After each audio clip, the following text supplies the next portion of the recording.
Good morning. Yet again, Palm Sunday of 2021 finds us distant from each other, as did Palm Sunday of 2020.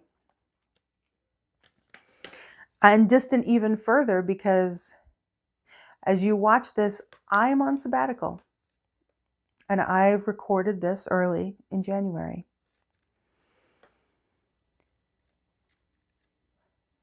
But reading of the Passion this year from Mark, a shorter Passion reading than the other years, it is always a powerful thing.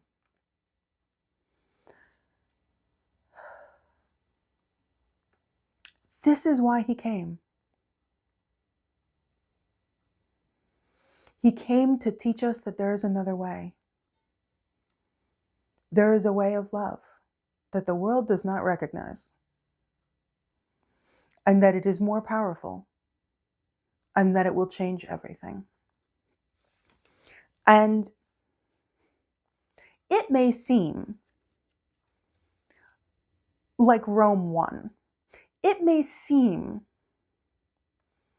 like his conservative detractors in his own Jewish culture won, because they got him killed. He died. He definitely died. He was dead. But he came to teach us that love is stronger than death.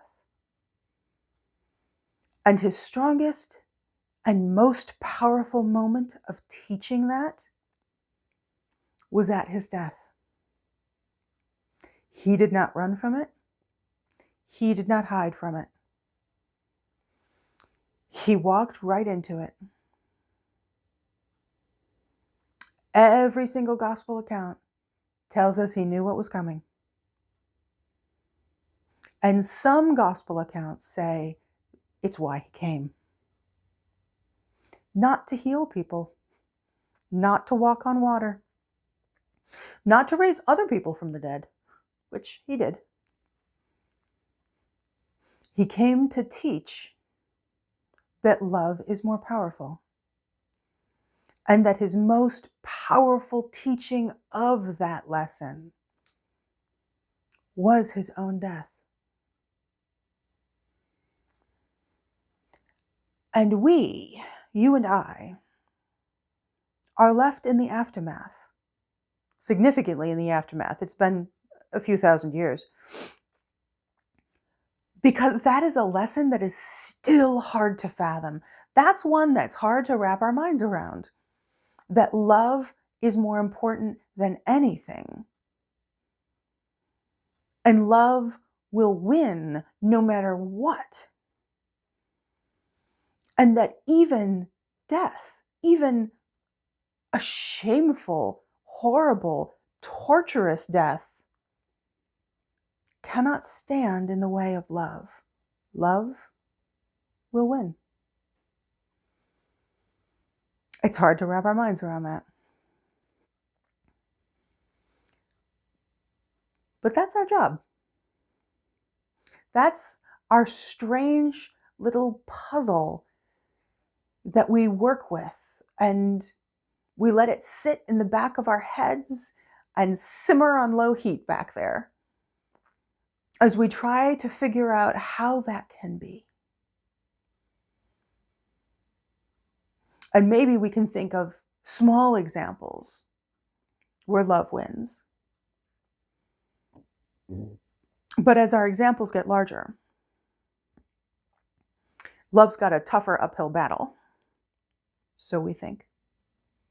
And as our examples get really big, it seems like a fantasy to say that love will always win. And as we face death, the death of ourselves, the death of the people that we love, the idea that love conquers all seems perhaps even foolish. and simple.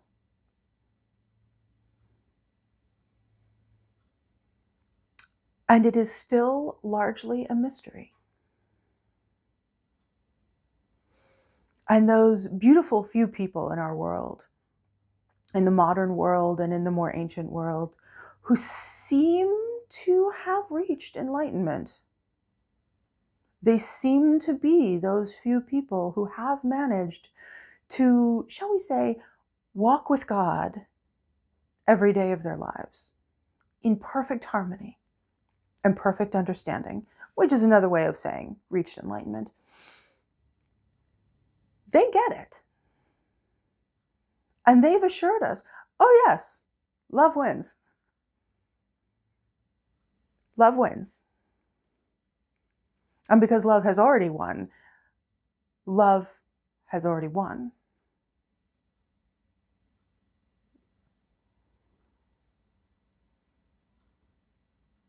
But this is the enigma that we are left with until we begin to more thoroughly understand it, until we start to see it playing out in our world in small ways, perhaps at first, and then in increasingly larger ways.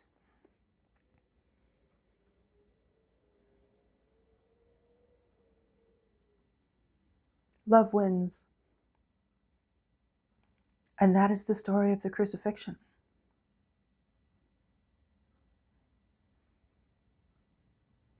Love wins. Amen.